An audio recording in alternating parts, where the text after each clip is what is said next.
From your perspective, do you think that you do kind of have to break yourself a little bit just so you can be more open about those kind of things that are lingering in your mind? We put all of the sensitive stuff and we hide it away in the most protective place we can. Some point, something is going to breach that little safe space. The question is, are you going to allow it or not? And for how long will you allow that safe space to be blown open?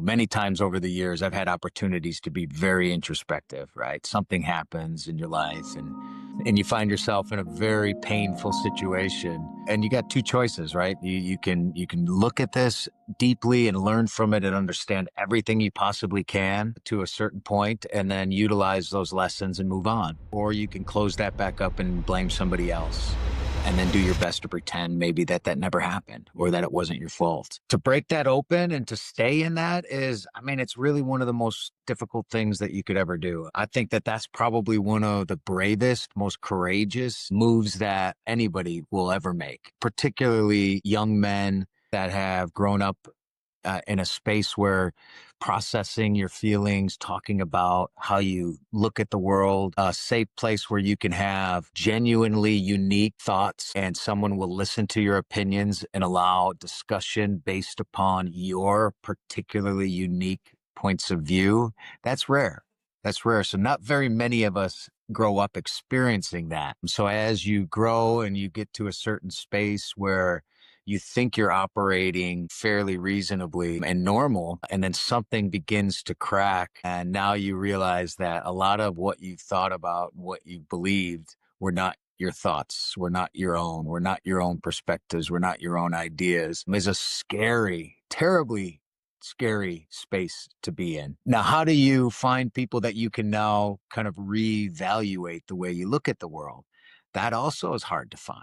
And there's not that many people out there that will sit in a space with you long enough to allow you to reassess your entire world. So again, there's the great place where you can do all of that. And it's right here, pen to paper, and you can analyze everything as deeply and for as long as you would like. You can reread it 100 times if you'd like. You can rewrite it 100 times if you'd like. And I promise you that eventually, whatever it was that was keeping you and holding you to those old ideas, it will be released. That analogy you had of, there is a point where you have to face those moments and you can either put them in your pocket, keep them, or you can let them go. And that's a tough period for anybody. It's almost like you have to forgive yourself in a way, and it's hard. It's not easy at all. And for someone like you that's lived through so much chaos and so many different stages, that is only harder again. But do you remember the moment where that forgiveness became a little bit easier to see? It almost didn't feel impossible anymore. October of 2017, I walked into my first AA meeting. And that was the first moment that I thought, holy smokes, these people will listen to me. All right. I could tell some of these stories. So from that point on, I was hooked. And I probably attended 1,000 AA meetings. But it was maybe about 6 months, March of 2018, that is when the so-called miracle happened. Right. And at that moment, up until that point, I was doing what we call white knuckling my way through sobriety. And I mean, it was a real white knuckling ride. But I had a moment somewhere, 6 months or so in sobriety, where I had left a meeting and I was working on and practicing a lot of other modalities for healing, breath work, some shamanic work, meditations, really, you name it. And I was looking for it, trying to find relief, all right, from this sensation of, well, really, the relief that I was no longer getting by running away from some of the painful things that I was hanging on to. So 6 months in, I come out of an AA meeting somewhere along the way, and I remember walking out, and we had this little farm, and I walk out there, and I remember feeling all of it, or at least at the time, as much as I could feel, but it was very contrasting and significant feeling of a release. All the pain and the anxiety, and I felt free for the first time in my life. And it was that moment that I thought, you know what? I'm not a bad guy. I am okay. And that was the feeling of forgiveness, right? That was the moment of forgiveness. And that's really, in my opinion, what the 12-step programs is teaching us. It takes you all the way through this entire 12 steps. You have to forgive other people. We have to ask for forgiveness, and eventually you'll have this spiritual experience at the end. So they say step 13 is You now know how to forgive yourself. It's all designed around forgiving yourself for everything that you have piled on.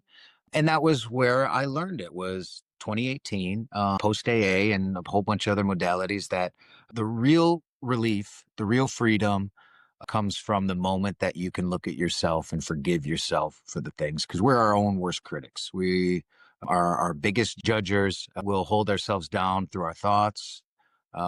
And until you can allow yourself to be okay with, fucking some things up sometimes and still be able to move forward and move past it and still continue on mission sometimes, then you're going to feel that heaviness. You'll feel guilty and shame. Did you find out in that process that there's a difference between healing from those past things and just trying to forget about them? Sure. How did that feel when that realization came to you? Well, I think the greatest realization in regards to and around healing is the understanding of the concept that we're already healed. We never really were broken. We never really were any of these things. We just had convinced ourselves that there was something wrong with us. And when we do something that supposedly we weren't supposed to, we think something we supposedly weren't supposed to, and sometimes it results in somebody else being hurt, which we don't want that to be the case, but it doesn't mean that there's something wrong with you. It doesn't mean that you are a broken person. It doesn't mean that you are an unhealed human. You have just chosen to be unhealed or chosen to be broken or chosen to consider yourself someone that has something wrong with them. So you see the kind of difference once we just slightly tweak the understanding of a concept like healing versus non-healing. Whereas I could spend all of my time attempting to heal myself for whatever we may think that we have that's wrong, right? We could say that we have some sort of a deficiency, an emotional deficiency or something like that. And so now I want to spend my time trying to heal myself of that problem or a trauma that had occurred. Well, come on. We all know we're going to experience traumas all day, every day for the rest of our lives. And we did it for our entire existence up until today.